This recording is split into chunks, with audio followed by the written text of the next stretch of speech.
Shalom and welcome again. I'm going to divert our attention away from our usual content of actually going through the journey of Torah, because today is a rather special day for us. It is the 9th of the month of Av, and it is a day when certainly a number of catastrophes have fallen upon the Jewish nation. So it's a day of fasting, it's a day of mourning, it certainly is a day of reflection. And I want to just reflect on a few of the things that had happened. Some of them you will have heard about, some of them you might not, but let's just refresh our memories. And I'm taking just these notes from the booklet that was with our service this morning, which was quite moving. It's quite emotional. So I thought it was well worth our while just dwelling on some of the subjects this evening. The destruction of the first temple, Solomon's magnificent temple, destroyed by the Babylonians on the 9th of Av in 586 BCE. This two words, PR, personal responsibility, comes into this once again. And I think I said right at the beginning of these series of videos that will keep cropping up, and so it has. And our sages taught that the first temple was destroyed because the three sins which Israel committed in that generation, namely idolatry, forbidden relationships, and murder. Not a great mix. As you probably know, we returned from exile after 70 years in Babylon, and under Ezra and Nehemiah, we actually built another temple. And it said that that was not such a magnificent temple. It is recorded that some of the exiles that had actually seen Solomon's temple wept when they saw the second temple. But of course it got modified by Herod, as we know, and ended up quite a magnificent structure, I think. And that one was destroyed by the Romans on, and you guessed it, the 9th of Av in 70 CE. Again, PR comes into the equation, personal responsibility. And the second temple, it said, was destroyed because people hated each other without cause, because no one reproved his neighbor, because a scholar was put to shame in public and no one prevented it, and because there were no trustworthy people within it, and because the judges based their judgments on a strict interpretation of Torah, but did not go behind the letter of the law to the spirit, something which I think progressive Judaism has caught hold of even to this day. Moving on the 9th of Av in 135 CE, the Romans captured the city of Betar, the last stronghold of the Bar Kokhba revolt. There was 500,000 Jews, it is said, died in that slaughter. And a year later, on the 9th of Ab, a temple to Jupiter was erected on the Temple Mount in Jerusalem. Jews were forbidden to enter the city under penalty of death. Another not a good day. If we move on to the Middle Ages, King Richard, we've heard of him, in his coronation in 1182, rioters killed 30 Jews. And 8 years later, in 1190 at York, there was an even bloodier massacre. In 1290, on the 9th of Av, all Jews were expelled from England because of popular pressure of Edward I. I think that was Longshanks, and we probably heard of him in the film about William Wallace. And where did we go? Well, I'm sure many of us went to France. And then in France, Philip IV in 1306, on the 9th of Av, expelled all the Jews from France. And I guess the easiest place for us to go then was next door to Spain. And things were kind of all right there at the beginning, but we suffered persecution over 100 years or so. And on the 9th of Av in 1492, the last Jews were expelled from Spain, and 300,000 people left with no belongings, nothing to take with them. And then, of course, we have the most horrible of all acts against Jews and the Jewish nation, and this was the Holocaust. And on the 9th of Av in 1942, a deportation of the Jews from the Warsaw Ghetto to Treblinka began. And during the following 7 weeks of that deportation, 250,000 Jews were sent from Warsaw in cattle trucks to the gas chambers.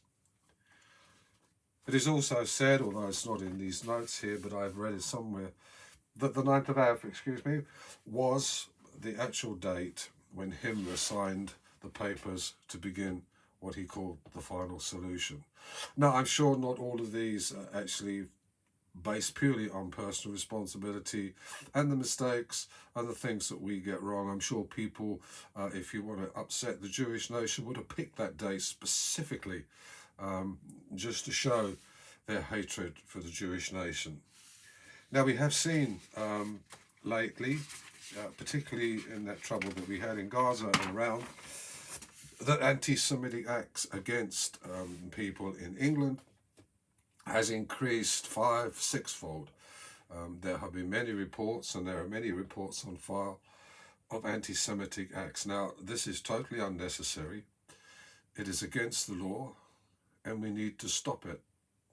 But let me expand that thought just a little bit, because we have also seen through some penalty shootouts in a football match, which really, I know it's important, everybody loves it, but it's not a world-changing event, really, is it? And yet we have seen vile abuse of people, which seems to be a racial motive.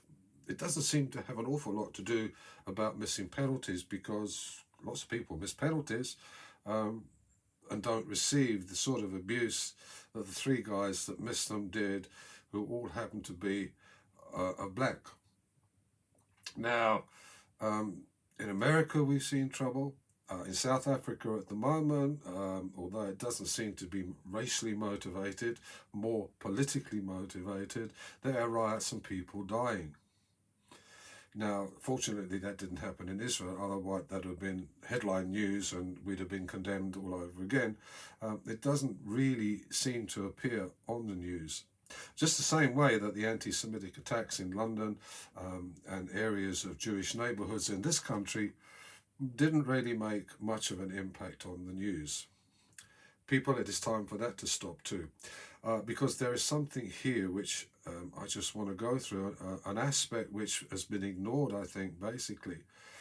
We saw a hint of it in the reasons for the destruction of the Second Temple in Jerusalem.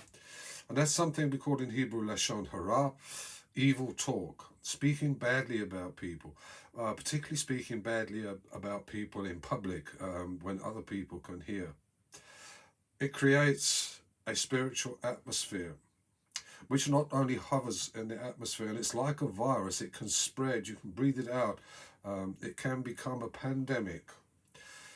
And unfortunately, for those that are spreading the vileness and the hatred, it will envelop them as well. So if you're one of them, you're not going to escape. That spiritual atmosphere will envelop you like a dark cloud, and things may not go so well for you. It is time to stop it all.